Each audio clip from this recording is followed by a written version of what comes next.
ये हिंदी मीडियम की बाल भारती कक्षा 7 की है, सरकारी स्कूल की बुक है। तो इसमें लेसन 2 में जो 2 नंबर का क्वेश्चन है, इसका प्रश्न मैं पूछ रही हूँ। प्राची, तुम बताना, जब राजा ने अन्याय और अधर्म के साथ राज्य किया होगा तब उसकी प्रजा को क्या क्या कष्ट भोगने पड़े होंगे? राजा ने अधर्म और अन्याय का राज्य करना शुरू कर दिया होगा तो उनकी प्रजा को हत्या और लूटपाट, जोर से बोल। हत्या और लूटपाट, चोरी आदि राजधानी का सामना करना पड़ेगा। अच्छा, क्या नाम तुम्हारा? अजमत। बताओ, ब्रह्मदत्त नामक राजा क्यों प्रसिद्ध था? ब्रह्मदत्त राजा इसलिए प्रसिद्ध था कि क्यों प्रसिद्ध था? अपनी धर्मप्रियता और न्यायपरायण के लिए प्रसिद्ध था। न्यायपरायण शासन के लिए प्रसिद्ध था। अब प्राची, तुम बताना, राजा ब्रह्मदत्त वेश बदलकर क्यों घूमता था? राजा ब्रह्मदत्त वेश बदल के इसलिए घूमता था कि उसका दोस्त बताने वाला है भी या नहीं। बोधिसत्व ने राजा के गोदों को मीठे स्वर स्वादिष्ट होने का क्या कारण बताया? राजा ने अधर्म और अन्याय से राज्य करना क्यों शुरू किया? राजा ने अधर्म और अन्याय से राज्य करना क्यों शुरू किया?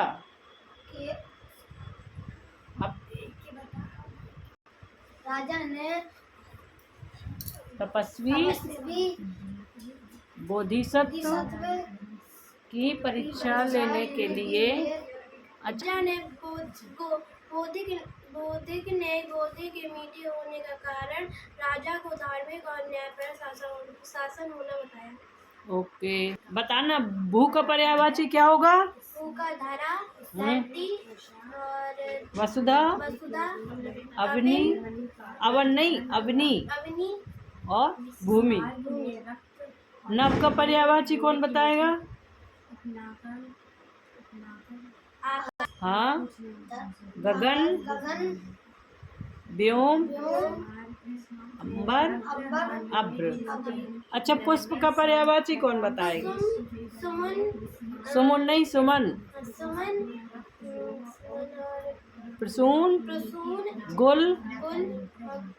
हाँ, बस इतने ही होते हैं। मधु माने होता क्या है? शहद। पर्यायवाची बताओ मधु के कोई 3। शहद, पुष्परस, क्योंकि ये फूलों के रस से बनती है इसलिए इसको पुष्परस भी बोलते हैं। माक्षिक, मतलब इसको मक्खियाँ बनाती हैं, तो इसका एक नाम क्या होता? माक्षिक। और मकरंद। बिजली का पर्यायवाची बताओ। चपला, चंचला, दामिनी, विद्युत। अभी आप लोगों को अच्छे से याद नहीं है। डॉक्टर प्रभात का चेहरा किस दुखदाई स्मृति से काला हो गया?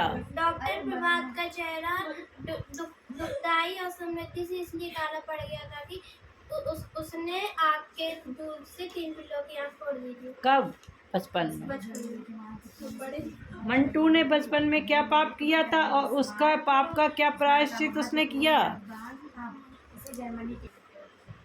मंटू ने बचपन में आग के दूध से 3 पिल्लों की आंख फोड़ दी थी। इसका प्रायश्चित उसने नेत्र चिकित्सक बनकर किया। सामने देखा करो।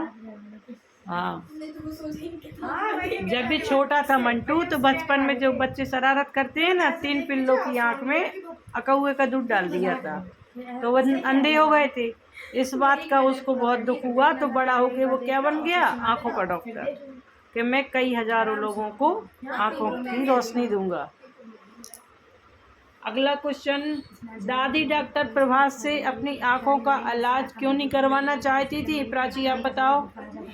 दादी डॉक्टर प्रभात से इसलिए इलाज नहीं करवाना चाहती थी क्योंकि डॉक्टर प्रभात ने बचपन में 3 पिल्लों की आंख फोड़ दी थी। लेकिन डॉक्टर प्रभात ने फिर दादी को समझाया कि उसी प्रायश्चित के कारण ही मैं नेत्र चिकित्सक बना हूँ। इसलिए उसे दादी का श्राप भी याद है। दादी ने ही उसे श्राप दिया था। दादी ने कहा था कि एक दिन उसकी भी आंखें इसी प्रकार फूट जाएंगी। तो वह अपनी आंखें फूटने से पहले अधिक से अधिक लोगों को आंखें दे जाना चाहता था।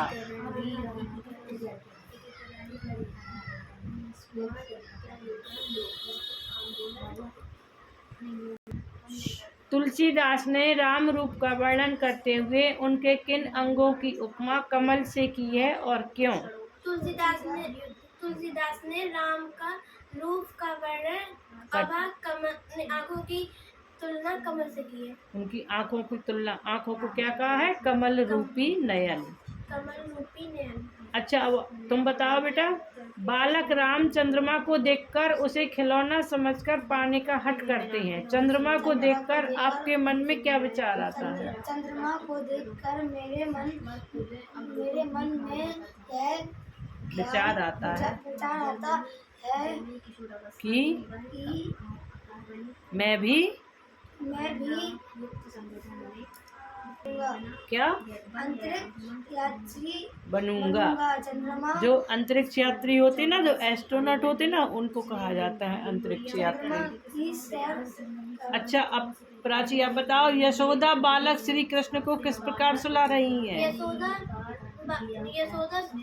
कृष्ण को पालने में दुलारती और पुचकारते सुलाने का प्रयास करती है। सबकी मम्मी ऐसी सुलाती ना अपने बच्चों को, यशोदा जी भी ऐसी सुला रही हैं। वह कौन सा सुख है जो देवताओं को भी दुर्लभ है? ऐसा कौन सा सुख है इस पृथ्वी पे जो ऊपर भगवान को नहीं मिलता, देवताओं को और मनुष्यों को मिलता है? ऐसा कौन सा सुख है यहाँ पर?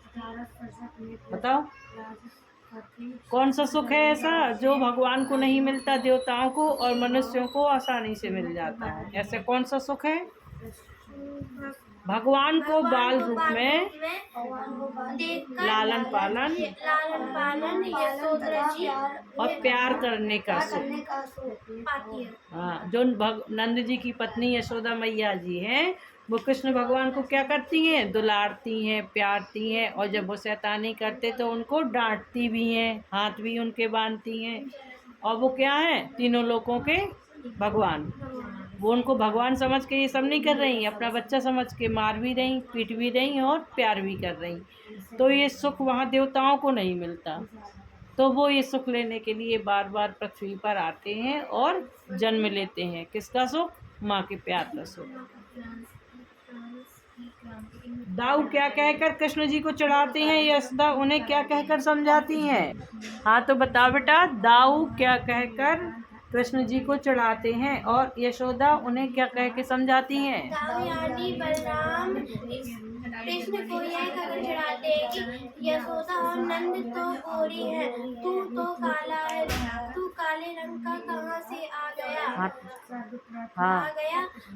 अब बोलो। अजमत को समझ में नहीं आया, मुझे लगता है। आया समझ में? तुम्हारे भाई बहनों में लड़ाई होती है, चढ़ाता है कोई एक दूसरे को? बस ऐसे ही बलदाऊ जी कृष्ण भगवान को चढ़ाते थे, तो क्या कहते थे? ये कहाँ से आ गया है? माँ बलराम को क्या कहती हैं? ये तो चुगली करने वाला है और धूर्त है। धूर्त का मतलब मूर्ख। और कृष्ण जी को साथ तोड़ना देती हैं और कसम किसकी खाती हैं? गोधन की। तो अभी आप लोगों को हिंदी बहुत अच्छे से याद नहीं है।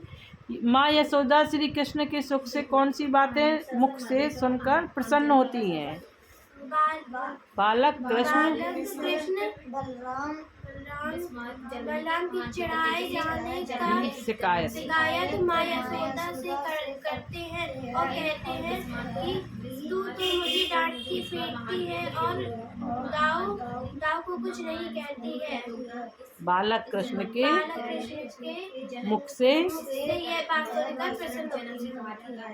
क्रोधपूर्ण बातें सुना रहे हैं कृष्ण भगवान अपनी माँ को कि आप बलदाऊ भैया को हमेशा प्यार करती हो, मुझे हमेशा डांटती रहती हो, मुझे भी विश्वास हो गया है कि मैं आपका लल्ला नहीं हूँ। तो यशोदा मैया क्या हो रही? प्रसन्न।